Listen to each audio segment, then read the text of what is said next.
for greeting the next president of the United States.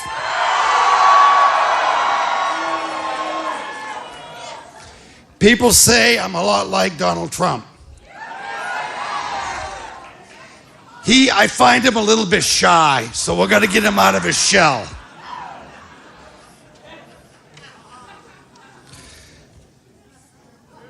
In all seriousness, Donald Trump is a little bit like I am, but he says what needs to be said.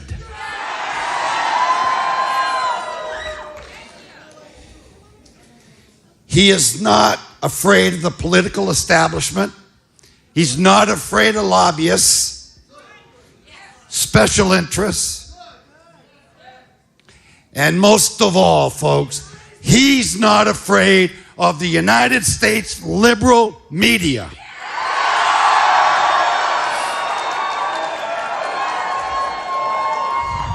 They dislike him nearly as much as they hate me.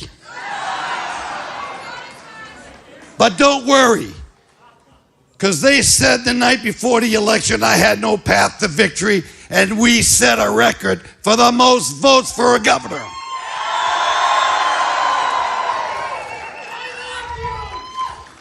So Donald Trump is here today, and he only has one constituent, the American people.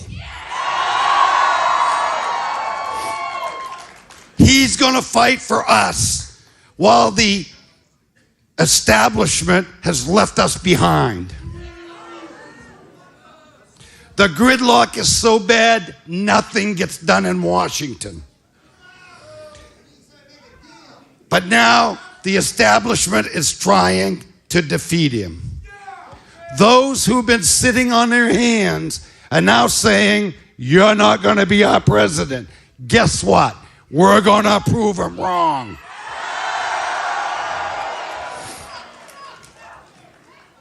Even Mitt Romney is against Donald. I will say this. I will say this about Donald Trump. He's a businessman. He's a tough negotiator. And that combination creates jobs. Politicians don't create jobs. Business creates jobs. You know, our country is facing many challenges. We have to fix our immigration. We have to fix our health care. We have to rebuild our military infrastructure. And most of all, which most people don't want to speak and don't want to even think about. And as I look out here and I see all the young people, it's the $19 trillion debt that is on your backs. We need to get rid of it. And we also got to get rid of the people that put us in this mess. You know, Donald Trump has been a businessman and he's lived the American dream. He's been very successful, as I have. He, unfortunately, made a little bit more money than I did. So I want a president that is going to be strong for the American people. Because as a president, the American people are his family. And let me tell you, it's family first. However, being here today is great. It's wonderful. But remember, you have to vote on Saturday. Please vote on Saturday. There are 22 places, and if you're not sure where your caucus is being held, go to maingop.com/caucus, and you'll find your location.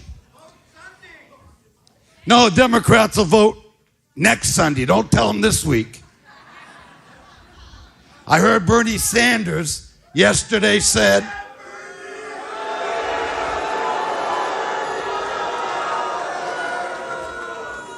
Bernie Sanders said yesterday that I didn't like poor people. Let me tell you, Bernie, if you're listening, you put on my shoes for one day and tell me I don't know what poverty is. Ladies and gentlemen, it is my distinct honor and pleasure to introduce the next President of the United States, Donald Trump.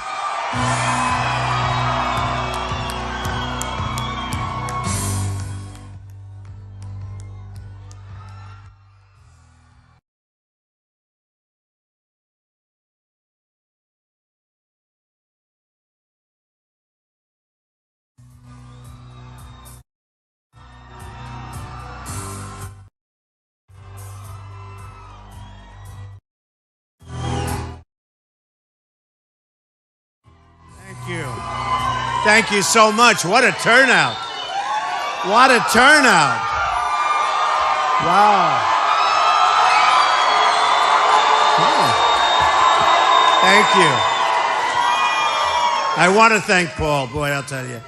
I love tough people. You need tough people, and he's a tough cookie. And when we got his endorsement, we were thrilled, I will tell you that. He's a great guy. You know, I was doing a little bit of a thing called a debate.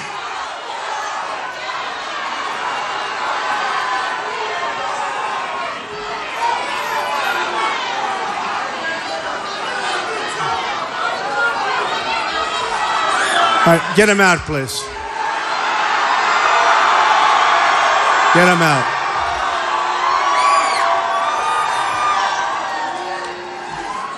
What are they doing, right? What's the purpose? What are they doing? Well, it gets a little television time, I guess. But, you know, I was going to the debate, and I was going directly in from Florida. I'm down in Florida. We're campaigning. We're doing really well in Florida. We're campaigning against a guy that has the worst voting record in the history of the state of Florida, named Rubio. I call him lightweight. He's a lightweight.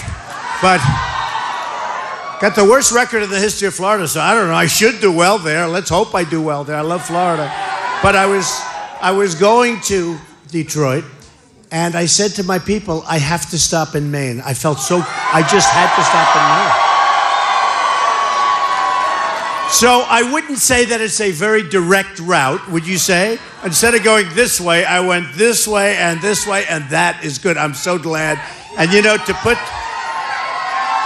put this incredible sold-out crowd, and you have thousands of people outside, to put this crowd together in a period of, 24 hours is pretty amazing. And Maine is amazing. You know, Maine is one of the most beautiful places on earth. And people don't realize how large your land mass is. I was talking to Paul. As large as all of New England, when you think of it. That's some piece of land. Can I buy some, please? Can I buy some? Can I buy some? So, you know, I've been watching with great interest as we get to, go down the line. We've had some amazing results. And right nearby with New Hampshire, it was an amazing, incredible thing. And by the way, every single time I went to New Hampshire, whenever I met with people, they'd always say, number one problem, heroin. Number one problem. And I'd say, how's that possible? You know, you look at these beautiful fields and the beautiful little roads and everything's so beautiful. And it was the number one problem. And it comes from our southern border. And we're going to close up that border and we're going to build a wall. And we're going to stop the drugs from coming in. Believe me.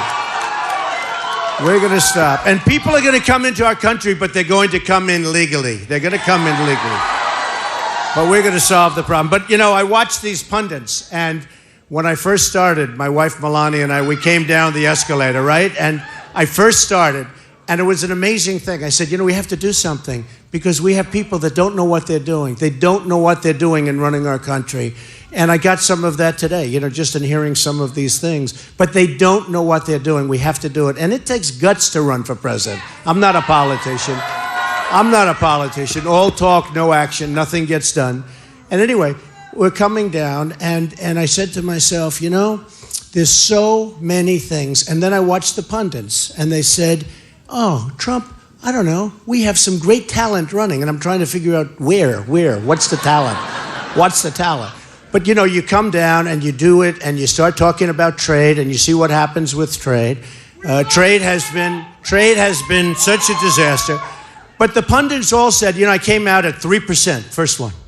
And my wife said, you know, if you run, you're going to win. But you actually have to run. You can't say you're going to run because they won't poll it. But even if they do poll it, people still say you're not going to run. She said, but if you run, you're going to win. I said, oh, she's my pollster. She's my pollster. I paid her less money, but she's better than the pollster. So you know what happened? I started at 3, the first day or something. I was at 3, which I wasn't exactly thrilled about. Then it went up to 6, it went up to 12, it went up to 18, and then it kept going up. And every time I went up, the pundits would say, he's plateaued, you know, plateaued. Well, he's always going to get 6.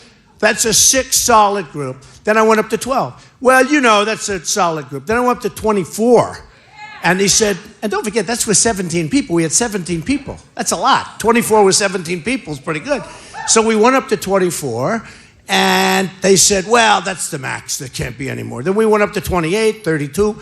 So CNN just came out with a poll. Trump, 49. National. That's high. That's high. And, you know, I'm very proud of it because this is not a plateau. This is a movement. We have a movement going on, folks.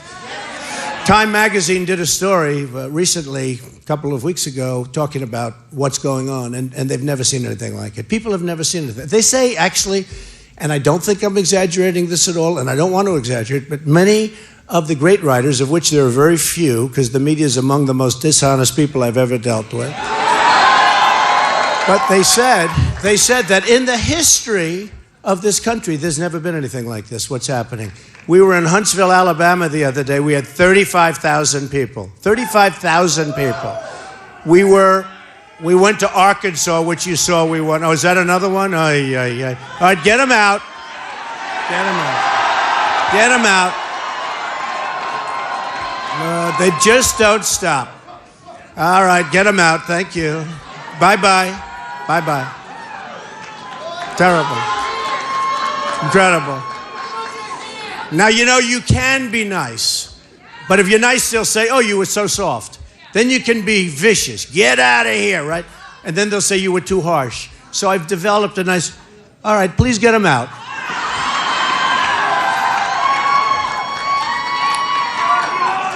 It's incredible. I love you too. I love you too. I love you too. And by the way, you know, I'm self-funding my campaign. I'm putting up all my money. I'm not, but you have to do all I want. I don't want your money. I just want one thing. You vote on Saturday. Get out and vote. Don't forget, I did that big, long turn, slightly long. It did a big turn. So you can get out to vote, okay? That's the least you can. So, thank you very much. So, our country and our theme is Make America Great Again. And over the last little while, I've met so many people, thousands and thousands and thousands of people. We have like this. Now, we're only confined by the size of the room. This is packed, but this is the size of the room. Thousands and thousands of great, great Americans. And I have more confidence in this country now than I've ever had before. I have seen, millions of people, really, because when you get 35, 40,000 people for rallies, and we have by far the biggest rallies, I will say that. And Bernie is second. He's second, but he's a distant second. But he is second. I have to give him credit for that. But we have by far the biggest, and I see by far the most people. And this country has unbelievable people that love our country. Just remember that. And I want to see the day in the not too distant future when Apple makes their iPhones in this country and not in China and all of these other places.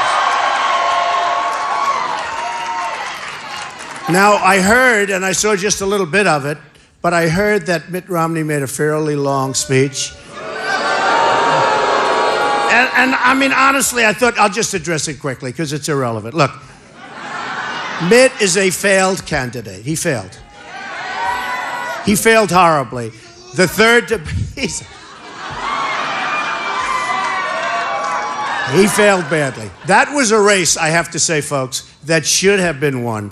That was a race that absolutely should have been won. And I don't know what happened to him. He disappeared. He disappeared. And I wasn't happy about it, I'll be honest, because I am not a fan of Barack Obama, and that was a race. And I backed Mitt Romney. I backed him. You can see how loyal he is. He was begging for my endorsement. I could have said, Mitt, drop to your knees. He would have dropped to his knees. He was begging. Sure. He was begging me. And did you see how great? He said, oh, I'm not big like him. He's the great businessman, all that stuff. Well, since then, I've done much better. And now he tries to demean, but we'll talk about that in a second. But Mitt was thinking about running again. He ran a horrible campaign. It was a campaign that should have never been lost. You're running against a failed president. He came up with the 47%. He demeaned 47% of the people in our country, right? The famous 47%. Once that was said, I'll be honest, once that was said, a lot of people thought it was over for him. Then the last month and a half, he disappeared. And I called his people. I said, you have to do yourself a favor. Obama, say what you want. He was on Jay Leno. He was on David Letterman. He was all over the place the last 3-4 weeks. Mitt was looking for zoning for a 9-car garage or something in California, right? I said, what's he doing? Who cares about a garage? You're running for president. And Mitt was a disaster as a candidate. So what happened, and it was very strong, and I think if the press goes back, they'll see it.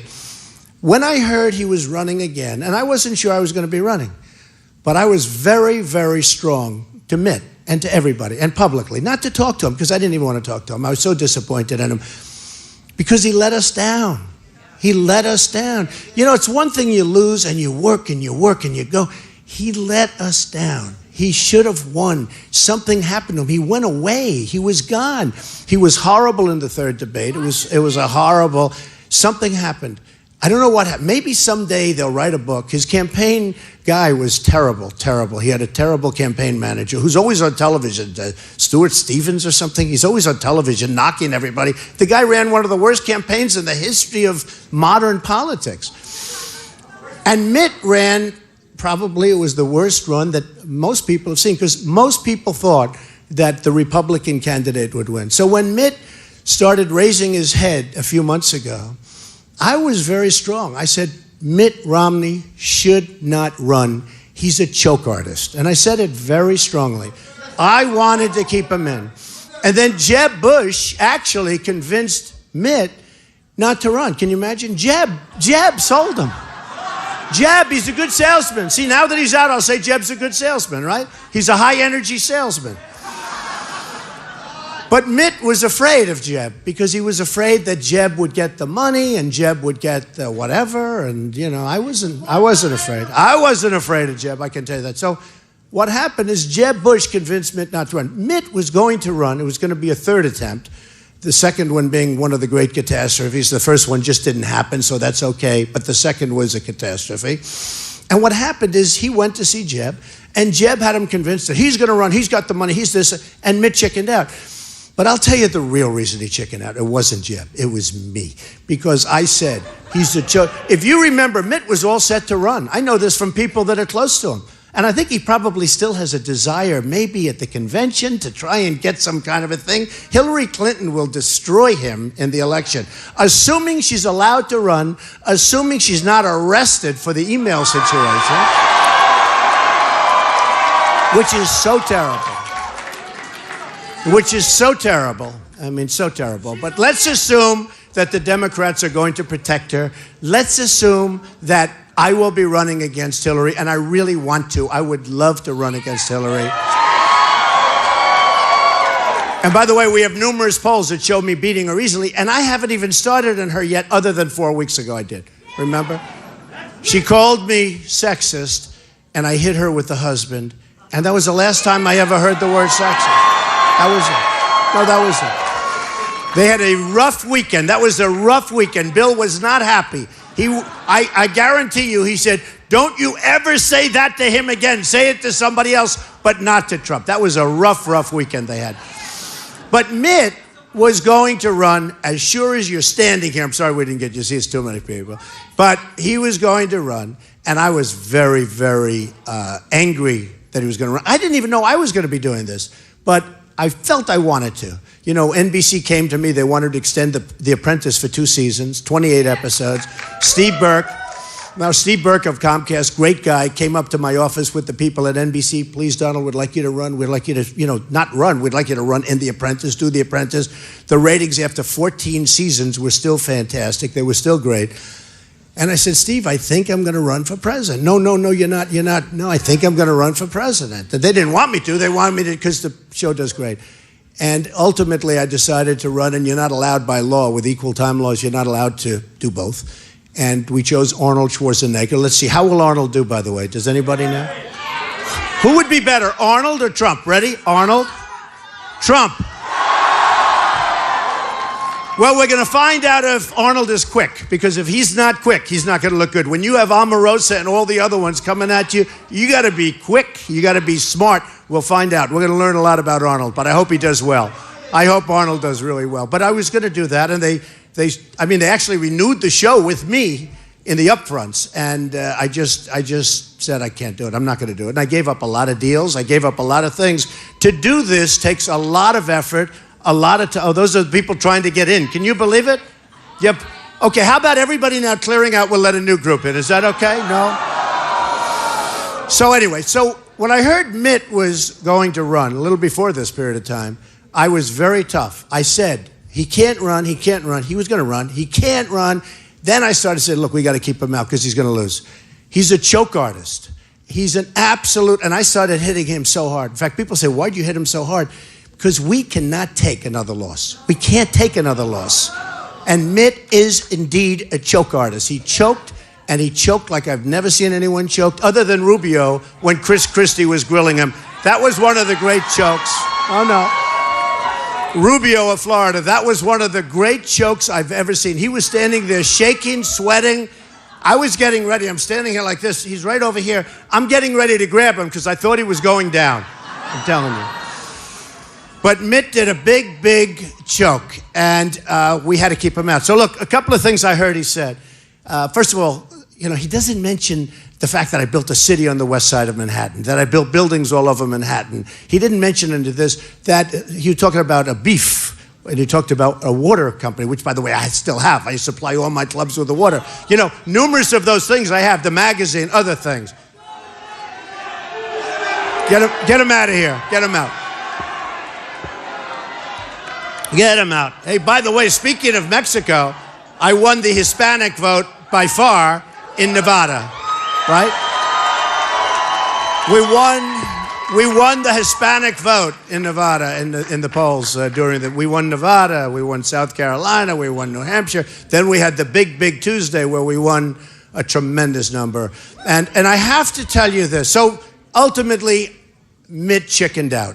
And now he's saying, probably sees Hillary's very weak, and now he said, "Oh, I wish I went. I wish I tried it." But ultimately, he didn't because he would have gotten beaten very badly. But I'll tell you what, a couple of things were mentioned that we have to discuss. First of all, when he talks about me, I wrote just a couple of them down. When he talks about me, they don't want to talk about 92-story buildings all over the place. They don't want to talk about the Bank of America building in San Francisco, 1290 Avenue of the Americas. They don't want to talk about the West Side Railroad Yards, where I built a city on the west side of Manhattan, a tremendous city on the west side of Manhattan. They don't want to talk about 40 Wall Street and all the buildings. They want to talk about water, which I still have. I supply all my clubs. I have a water company. They want to talk about a magazine, and I have a magazine. It goes to all my clubs. They want little tiny thing, wherever you can find. By the way, a school, little deal, but very, I loved it when it was there. Trump, they call it Trump University, Trump Initiative. But I will tell you, just so you understand on the school had 98% approval rating. But you had an attorney that felt, oh, maybe I can sue Trump and get something. The school had a 98%. In other words, 98% of the people that took the courses, we signed report cards. That's why you can't settle a case like that. You put somebody up in the stand. Did you write this? The most beautiful thing. They did a commercial. They took it down where two people were going and saying negative, and then we showed them the statement that they wrote. They had to take the commercial down because 98% of the people that took the courses said really wonderful things about it. The other thing's got an A from the Better Business Bureau. So I say, how do I settle a case like this? A B plus would be okay too.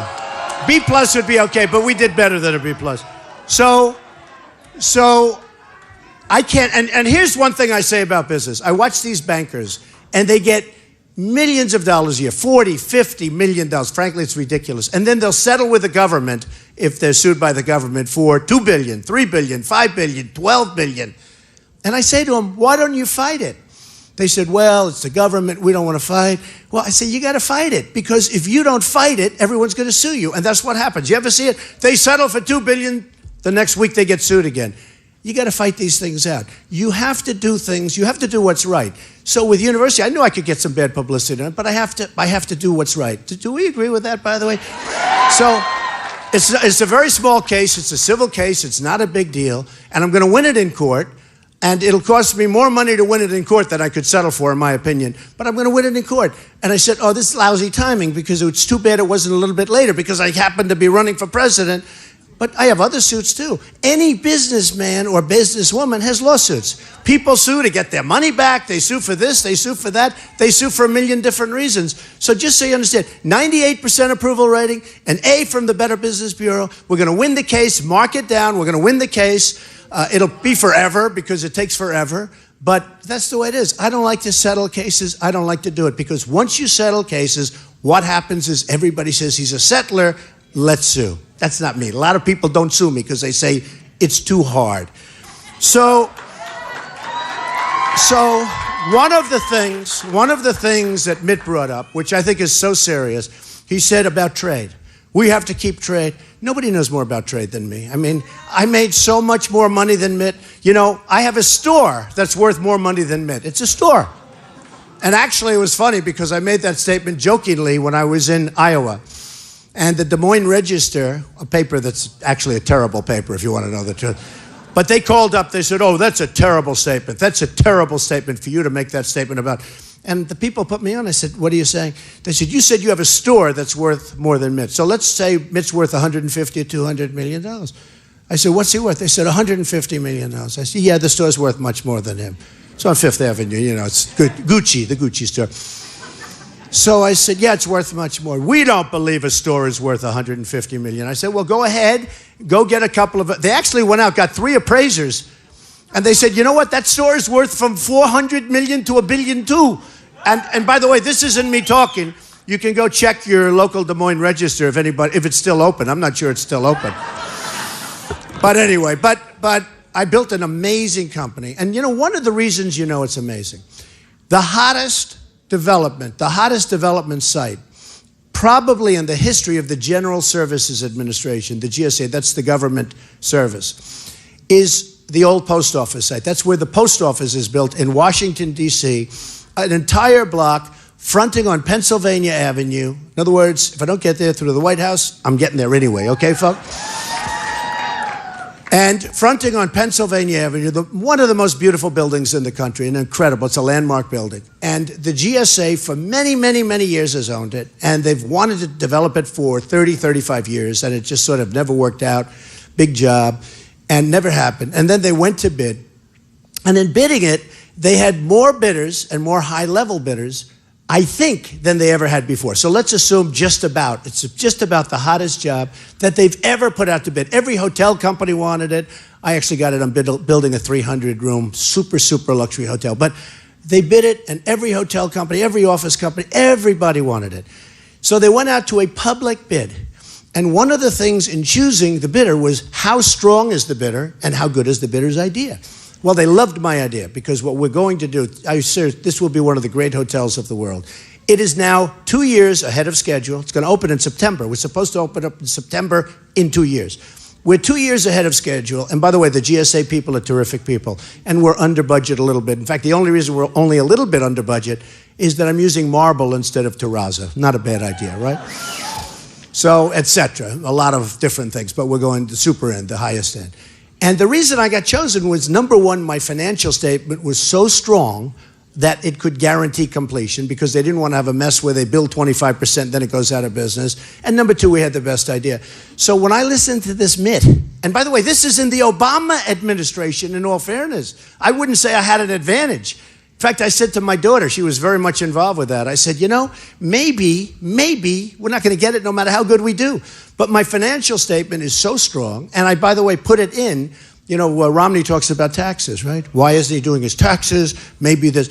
You don't learn anything from... Very little do you learn from taxes. Very little. You know, you look at a tax sheet, you can't learn very much. But I did file almost 100 pages of financial statements with the federal elections. And it shows that I have a net worth that could be over $10 billion, probably over. And I don't want to do that in a bragging way. I tell you because that's the kind of thinking we need.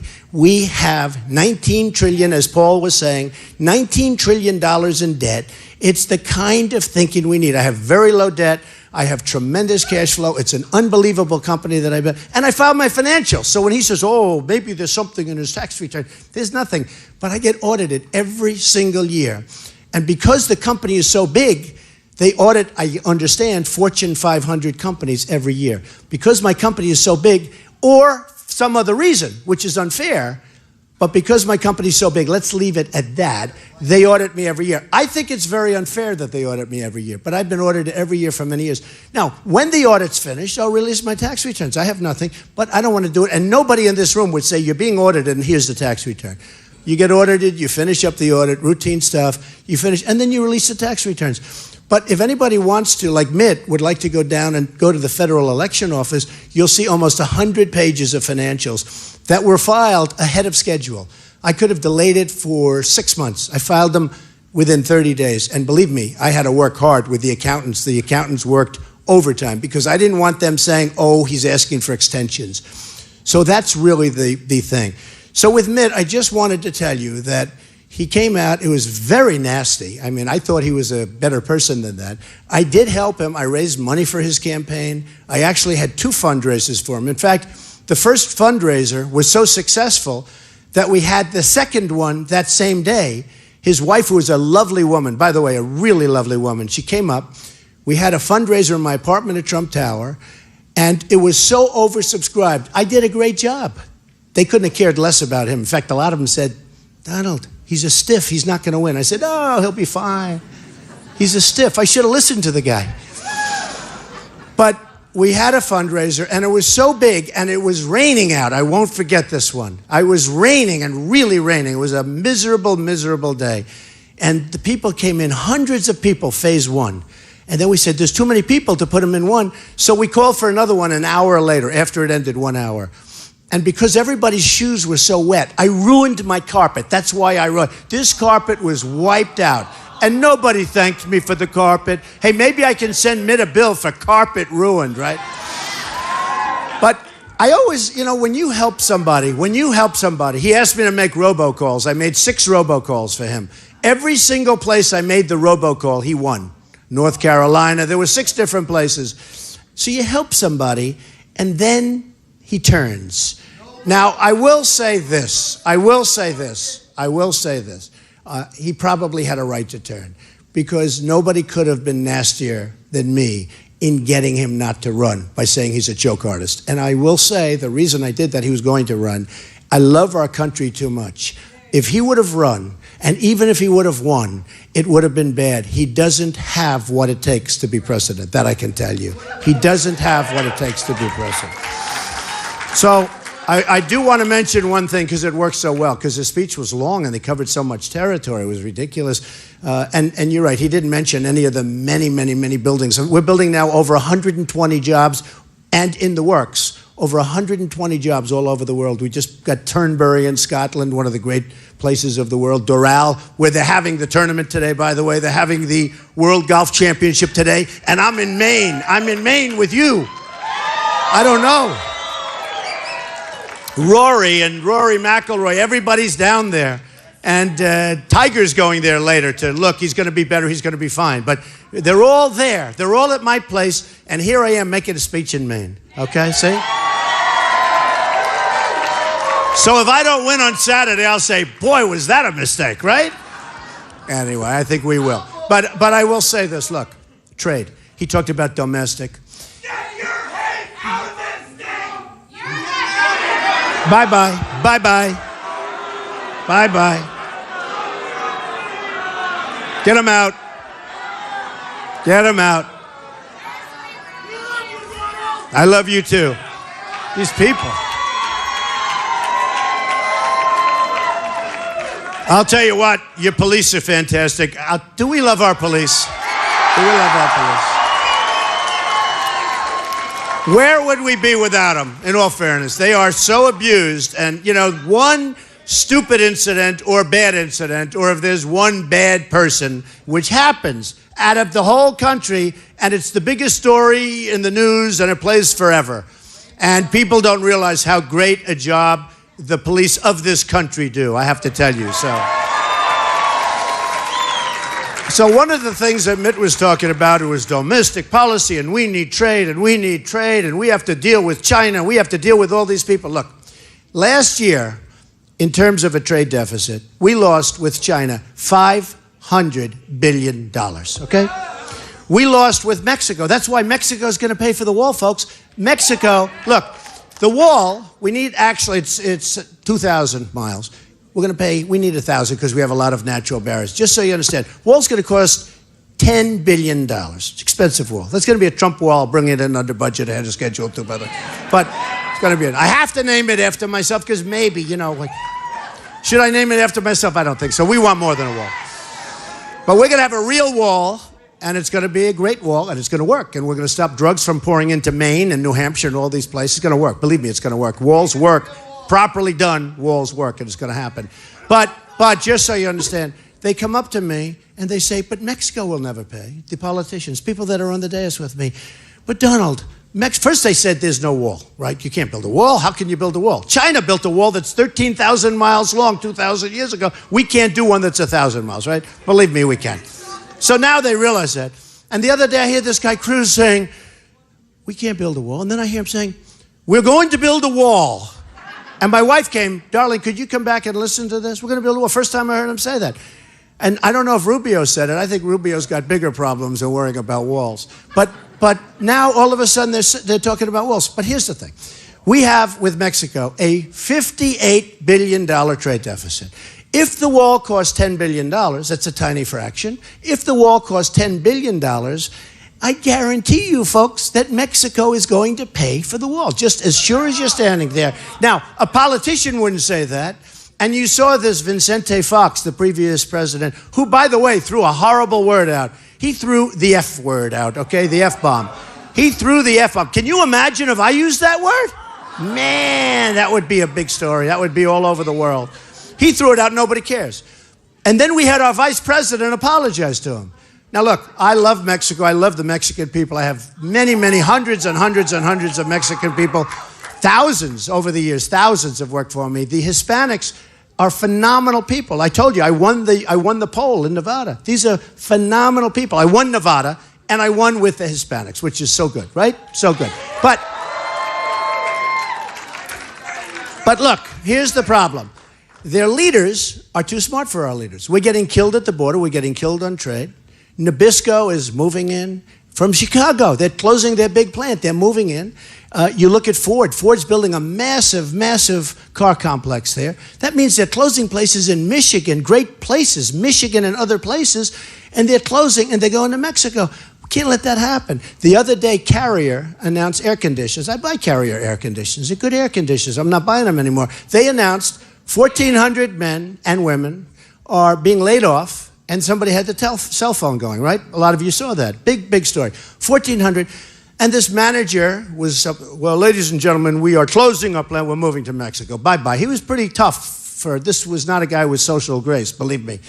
So they're going to move to Mexico. So here's what we have to do, folks. Mitt Romney said, we have to keep free trade, right? Well, if we keep free trade the way we have it now, we're not going to have any companies left at all. And you people know more about NAFTA than anybody, okay? Anybody, because you know how you were stripped with NAFTA, which was a disaster. But we're going to do something much different. We're going to be smart people now, okay? I built a tremendous fortune. And believe me, I started off with very little. You know, they like to say, oh, my father. If my father would have given me $200 million. In fact, my sister and brother called me up. They said, Don, what are they kidding? These people are such liars. I borrowed a tiny amount of money, started something, and now it's worth billions and billions and billions of dollars. And I will tell you something, with the Carrier plant, What you have to do is you have to be smart. So this isn't free trade. We have to have smart trade. China charges tremendous tariffs and taxes when you want to sell. I have a friend who's a manufacturer. He makes great product. He puts it into China, they send it back. Puts it in again, they send it back. A third time, they take it, but he has to pay a tremendous tax. He sees me. He goes, oh, Donald, you have no idea how tough it is to negotiate with China. They don't want the product, and when they take the product, they charge you a tax. That's not the way it's supposed to. That's not free trade. Now, China, when they sell their product to us, no tax. Come on in, folks. Take our jobs, everything else. No tax, no nothing. Not going to work that way. Mexico, the same thing. So Ford goes out, builds this $2.5 billion plant. They're going to make cars, trucks, and parts, right? And they're going to send them into our country. No tax. Where is that good for us? So when I watch a guy like Romney, who truly is a lightweight, when you watch a guy like Mitt Romney, no, think of it. He's talking about trade. And I love free trade. I am a free trader. You know, a lot of the conservatives, they say, Donald Trump does not like free trade. Isn't that terrible? I want smart trade. I want trade where at least there's an even balance, right? I don't want to be losing $500 billion a year. I don't want to be losing $58 billion a year. I want to make money or I want to break even at worst, okay? So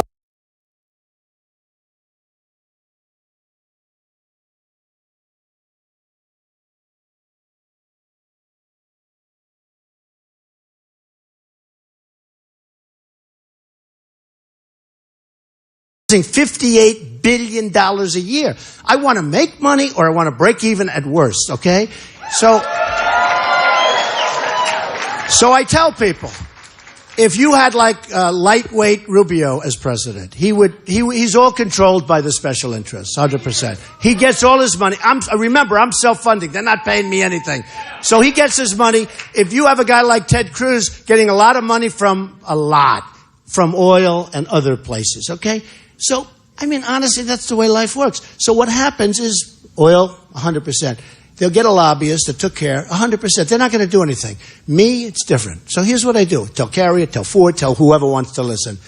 And it's the only way you can do it, folks. The only way we're going to stop this tremendous outflow of companies is the following. And by the way, Pfizer, great, massive company, drug company, pharmaceutical company, leaving, going to Ireland. Wonderful. That's wonderful. But you're not going to take advantage of us, okay? You're not going to take advantage of us. So here's what happens. Let's use Carrier as an example. I know it's not presidential. In fact, my wife called just before. She said, darling, would you please react presidentially? Be presidential. Like you were the other night when you had all those victories. You stood on the stage and everybody liked it. I said, yeah, but I have incoming. When you have incoming, you can't be too presidential. You have, right? Does that make sense? I said, I have incoming. So here's what happens. There's a lot of truth to that. They said, act presidential tonight. I said, I'll act presidential, but if somebody hits me, I'm going to hit him back harder. Right? So what happens, you know, it's one of those things. So what happens is they will not do anything because the lobbyists will call, say, you cannot do anything to Carrier, you cannot do anything to Ford. And they'll say, oh, okay, they gave you a $2 million contribution or a $5 million contribution. You can't touch them. They've been very loyal to you. They've been very good.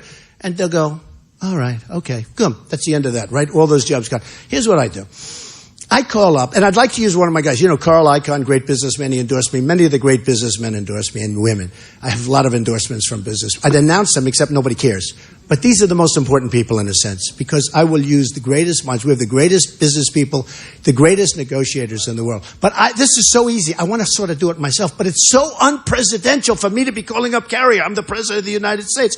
And I call up, I say, hi, Donald Trump, President of the United States. I hope you enjoy your stay in Mexico. I hope you build a beautiful, beautiful factory, beautiful plant. And I really want to wish you well. But let me just tell you something. You moved out, you hurt 1,400 people. These people were devastated, by the way. I watched it. And they've done a great job. You've hurt 1,400 people. And there's no free trade because it's a totally imbalanced. I mean, their politicians are so much sharper and smarter and streetwise than ours. I said, here's the story. Every air conditioning unit that you make, and every single air conditioning unit that you make and comes across the border into the United States, we're going to charge you a 35% tax, okay? 35% tax. And that's it. Now, here's what happens, okay? As sure as you're standing here, look, They're going to call their lobbyists. Oh, you got to speak to the president. But they can't speak to me. I didn't take any of their money. I don't want their money, right? So that's not going to work. Here's what's going to happen. As sure as you're here, they're going to call me up within 24 hours. They're going to say, Mr. President, do you have any second thoughts? I say, absolutely not. They say, sir, we've decided to stay in the United States. That's it. Very simple. We've decided. Now, we can be cute or we can say we're coming up with all, in Washington, they're playing around with all sorts of formulas. There is no formula. That's the formula. So when Mitt made the statement, he said, he will ruin free trade. Ruin free trade. If I'm losing $505 billion with China, if I'm losing $58 billion a year with Mexico in terms of deficits, what do I want that kind of trade for anyway? Ruin it. Who needs that kind of trade? Seriously, who needs that kind of trade? Now, Mitt admitted that I'm a much better businessman than him, and I am. I'm a much, much, much better businessman than him. We will actually have better relationships with Mexico. We will have better relationships with China. They'll respect us. They don't respect us now. They think we're the dumbest people on earth, led by the world's dumbest people. Now, look, let me just tell you something. China, in the South China Sea, is building a massive military fort with runways and a tremendous complex. They're not supposed to be doing that. They didn't tell us. They have no respect for our country. With me, I'm going to rip up those trade deals and we're going to make really good ones. And by the way, we have the cards, just so you understand. Remember, I wrote The Art of the Deal, which is, in all fairness, I think the #1 selling business book of all time. But just remember this. We have the cards. We have rebuilt China with the money they've taken out of our country for many years, in all fairness. I call it the greatest single theft in the history of the world, what China has done to our country. You go to China, they have trains that go 300 miles an hour. We have trains that go chug, chug, chug, and then they have to stop because the track split, right? They have trains that go 300 miles an hour. They have trains, Japan, China, a lot of countries. We're like third world. You go to our airports, you go to LaGuardia, you land and you go to Dubai, and you go to Qatar, and you go to different places in Asia, and you see airports like you've never seen. Then you come home, you land at Kennedy, you land at LAX, you land at LaGuardia. Oh, LaGuardia. With the potholes all over the place, okay? I mean, it's just a very sad thing what's happened. What's happened to our country is very, very, very sad. So we're going to make it a lot better, and we're going to make it different. And we're going to get rid of those horrible trade deals because, let me tell you, at some point, it's going to burst. At some point, we can't continue to lose $500 billion with individual countries. We can't continue. You add it up. Whether it's India, whether it's Vietnam, whether it's anybody, every single country in the world that deals with us takes advantage of the stupidity of the United States. And a lot of it is because they have the right lobbyists, they have the right negotiators, they hire the right people on Pennsylvania Avenue. They have the right people. And they're negotiating with hacks, political hacks, not our best people, almost our worst people. So we're going to make our country so strong. We're going to make it strong militarily, very, very strong. Our military is very depleted. Our military is depleted, very badly depleted. And everything, sort of the whole country is depleted. And we're going to make our military strong. We're going to take care of our vets. Our vets are treated horribly. Horribly. We're going to get rid of Obamacare, and we're going to repeal it and replace it. We're going to bring education local. We're getting rid of Common Core, which is a disaster. In the world, educationally, of the 30 countries that they look at, we're number 30 in education, meaning we're the worst. And yet, per student cost, we're number 1 by far. Number 2 doesn't even exist. It's so far back. Number 1. So we're number 1 in cost, number 1, and we're number 30 in terms of success. So we're ranked the worst, and yet we spend the most, okay? And part of that is Common Core. It's terrible. Part of it's a lot of other things. Part of it's theft and incompetence and waste and fraud and abuse and everything else. But we're going to straighten it out. It's very interesting. When I won New Hampshire, they came out with a report. Donald Trump spent $2.5 million. And I won't mention names, but other people spent $45 million, okay?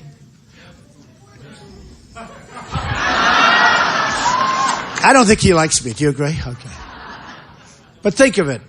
Wouldn't it be nice? So I have the lowest expenditure by far, and I have the biggest result by far. Way, way, way number one.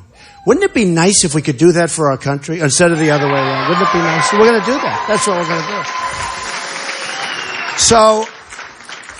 So we are, very simply, we're going to make America great again. We're going to win, win, win. We're going to win so much. You're going to get so tired of winning. You're going to say, please, please let us have a couple of losses.